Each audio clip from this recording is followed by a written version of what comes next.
Je vais vous parler d'un Agatha Christie que j'ai lu pour la 4e fois. J'avais pas des très bons souvenirs de ce livre et en le relisant, je le trouve vraiment excellent.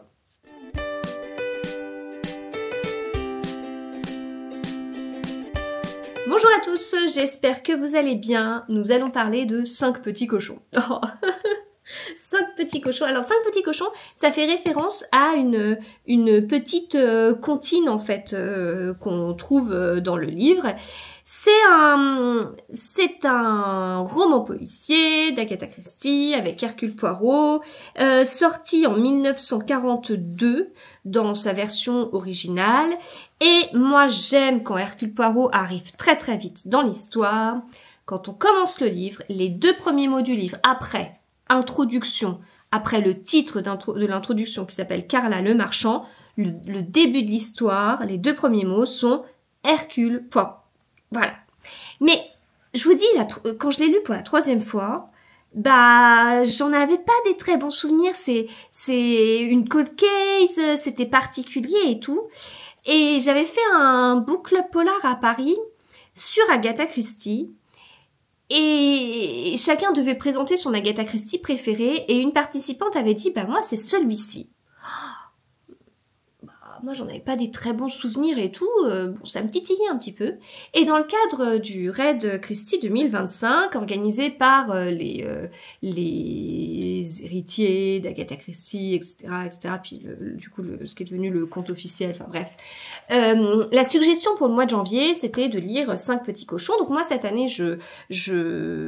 encore une fois, je fais partie des personnes qui reçoivent en exclusivité les thèmes du challenge et je le co-organise avec Livre de Poche, donc on a préparé une sélection et tout ça.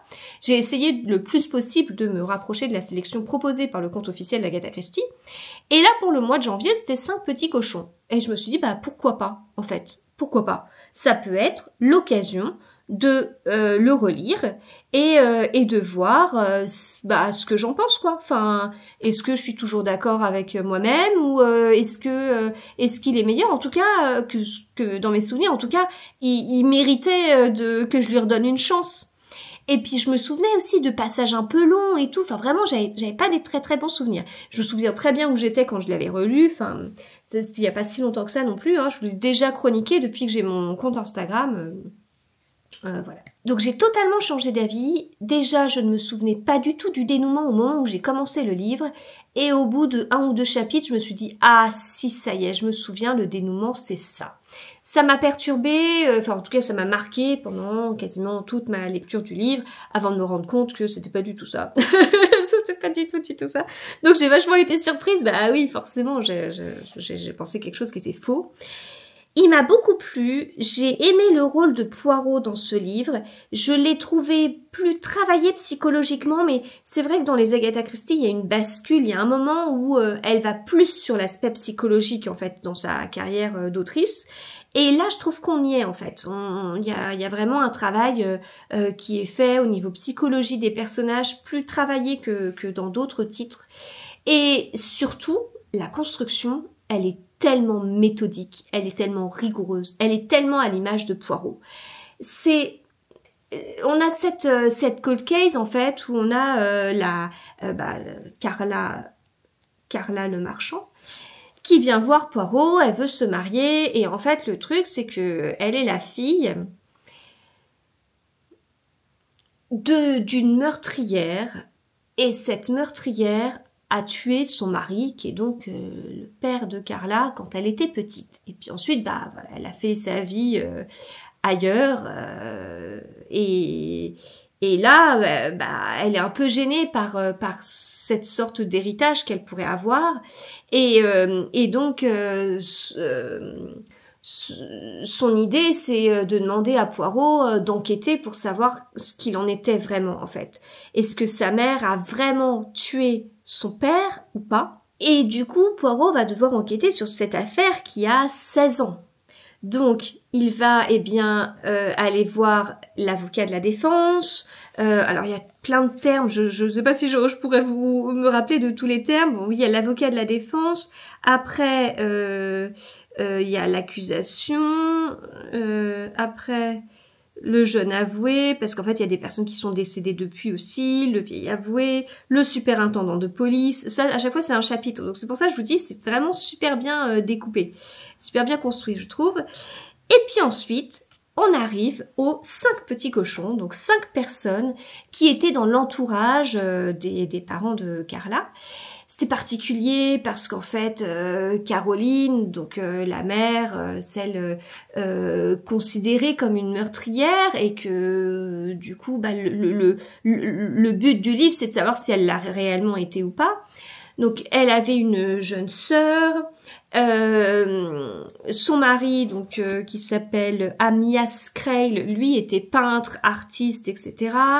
Il avait une maîtresse qui était aussi dans l'entourage. Voilà, il y avait un côté malsain. On voyait qu'il voulait partir avec elle.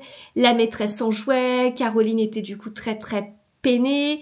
Et puis il y avait 2 amis, des frères en plus. Voilà, donc on a tout cet entourage-là et on ajoute aussi la gouvernante. Et donc 16 ans après, Poirot va les voir sans forcément leur dire la réalité, pourquoi est-ce qu'il est là, etc. Et en fait, il va mener l'enquête et essayer de savoir ce que chacun va se souvenir, en fait. Donc, il va y avoir une partie d'interrogatoire, d'échange de ce qui a pu se passer, mais bon, 16 ans après. Et en même temps, c'est quelque chose qui peut être intéressant, puisque 16 ans après, on va se rappeler parfois du principal, parfois d'impressions. Il y a une telle prise de recul que ça peut aider à mener l'enquête, mais il va manquer peut-être des détails et tout qui peuvent aussi être importants. Et ensuite, donc on a tout ce découpage comme ça, où on a vraiment ce côté un peu interrogatoire face à face, Poirot avec chacun des 5 petits cochons, de ces 5 personnages. Et puis après, eh bien, chacun va se poser, réfléchir et écrire en fait ses souvenirs de ce qui s'est passé. Et puis chacun va avoir aussi sa conviction en fait. Bien sûr que Caroline était coupable ou non, je ne pense pas qu'elle l'était. Et tout ça, ça va être un peu aussi secoué pour eux parce que c'est des choses. Bah, ils avaient comme tourné la page entre guillemets et étaient passés à autre chose. Donc voilà, il y a vraiment cette construction très très méthodique avec un dénouement à la Poirot où il explique son raisonnement, ce qu'il a pensé et où nous on est en train de se dire tiens il accuse quelqu'un, est-ce que c'est cette personne? Non, c'était pour dire qu'il pensait que ça pouvait être elle mais c'est pas elle, etc. Jusqu'à arriver au dénouement final qui était pas du tout celui auquel j'avais pensé, qui m'a énormément plu et du coup bah ce livre il est très bien. Voilà, donc j'ai changé d'avis. C'est pour ça qu'il vaut mieux relire les livres au moins 4 fois pour être sûr d'avoir un avis positif à la fin. Vous lisez un livre jusqu'à ce que vous trouvez que ce livre soit bien. Voilà. Et après vous arrêtez. Non mais sérieusement, je suis très très contente de l'avoir relu. Je suis très contente d'avoir balayé cet avis précédent que j'avais. Je devais être dans un meilleur état d'esprit dans ma lecture, j'imagine. Et vraiment, enfin, je maintiens ce que je vous dis, ce que j'ai, en plus du dénouement surprenant et tout, moi, ce qui m'a vraiment beaucoup plu, c'est que je trouve que c'est une construction à la hauteur de l'esprit de Poirot, et ça, c'est un vrai régal. Voilà, c'était mon avis sur 5 petits cochons d'Agatha Christie.